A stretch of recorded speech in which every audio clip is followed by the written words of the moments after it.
Bem, o assunto é sério, é urgente e diz respeito mesmo a uma questão de vida ou morte.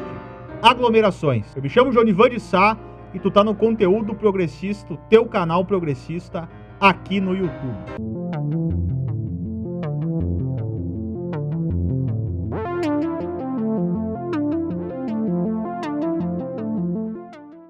É um assunto bastante complexo, multifacetado, não é um fenômeno simples de entender, na verdade, como alguns supõem. Então não dá para chegar e apontar o dedo na cara de todo mundo, culpabilizando, enfim, criando situações, sem ter um entendimento mínimo do que é a coisa, do que é o fenômeno. Apesar de todo mundo ficar da vida em função de estar acontecendo o que está acontecendo, dessas aglomerações que estão rolando por aí. A gente trouxe 3 elementos desse fenômeno, que diz respeito a esse fenômeno, não que sejam todos os elementos que envolvam esse fenômeno social, mas são alguns deles.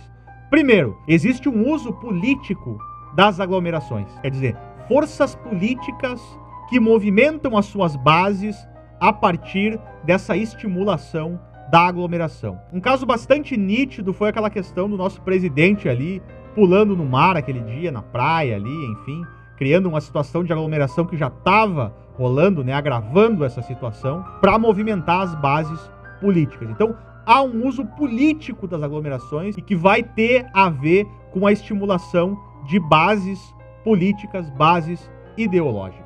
Há também um uso econômico, o segundo elemento que envolve aí esse fenômeno, que é um uso econômico.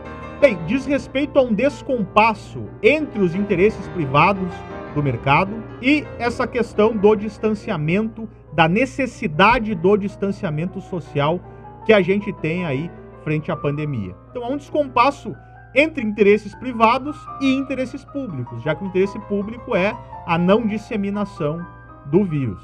A gente observa aí, então, toda uma polêmica envolvendo o fenômeno das aglomerações, o distanciamento, em relação a dinâmicas econômicas. Essa é a grande polêmica, na verdade, frente à pandemia. O que a gente vem observando é que sempre faltou uma interação entre o poder público e as forças do mercado, os empresários aí. Tanto para encontrar uma saída viável, para fazer a economia continuar rodando, quanto para definir normas e fiscalizar a questão das aglomerações. Existe um descompasso completo, uma falta de comunicação completa, de uma maneira geral. Isso pode ter se dado em alguma cidade ou outra, mas de uma maneira ampla e geral, esse descompasso se verifica. Não se trata de impedir alguém de trabalhar, de impedir alguém de exercer as suas funções, né? Se trata de tentar buscar uma saída viável para que as pessoas trabalhem com condições mínimas aí de segurança e de salubridade frente a toda essa dificuldade que a gente vem vivendo e vem passando nessa pandemia. E um terceiro elemento que diz respeito à questão da aglomeração, que deixa todo mundo pé da vida, é esse uso individualista ou essa perspectiva mais individualista, que é a aglomeração pela aglomeração. Ah, vamos aglomerar, galera, não sei o quê, fazer festa, enfim, encher a cara aí. Viver a vida como se nada tivesse acontecendo, né? Nós somos seres sociais. Nossa natureza, digamos assim, ela é social. Nossa natureza biológica, inclusive, ela é social. Nós precisamos da interação do outro.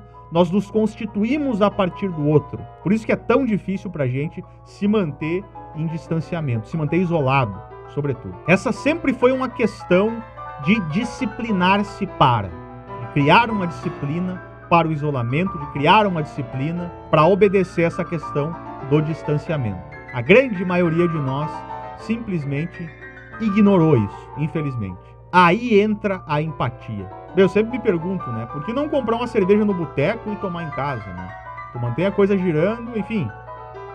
Atitudes simples ou razoavelmente simples que poderiam auxiliar a gente tentar, né, parar ou refrear um pouco essa questão do Covid. Seria o caso da gente procurar outras formas de interação que não a mesa do boteco, enfim, procurar outras formas de interagir com as pessoas durante esse tempo. A questão é deixar de conviver presencialmente agora para voltar a esse convívio o mais rápido possível. É uma espécie de pacto social, na verdade, né? Esse pacto social pode reforçar, digamos assim, o nosso senso coletivo, o nosso senso social, ao contrário do que muitos pensam, né? Que esse distanciamento poderia nos alijar de dinâmicas sociais. Não, se eu me isolo pensando no outro, se eu fico, né, no meu canto, pensando no outro, sendo empático com a vida do outro, eu reforço esses laços coletivos ao invés de cortá-los. Como eu falei, é um assunto complexo, polêmico. A ideia do vídeo é trazer alguns elementos para a gente pensar sobre isso e, sobretudo, colocar a mão na própria consciência para agir da melhor forma possível, da forma mais racional possível, diante de toda essa situação que a gente vem vivendo. Bem, esse foi o vídeo de hoje. Vou pedir que vocês se inscrevam no canal, compartilhem ele com todo mundo que vocês gostam, lá no WhatsApp, no Facebook, enfim, fiquem à vontade. Já deixa o teu joinha aí. Falou e até o próximo vídeo.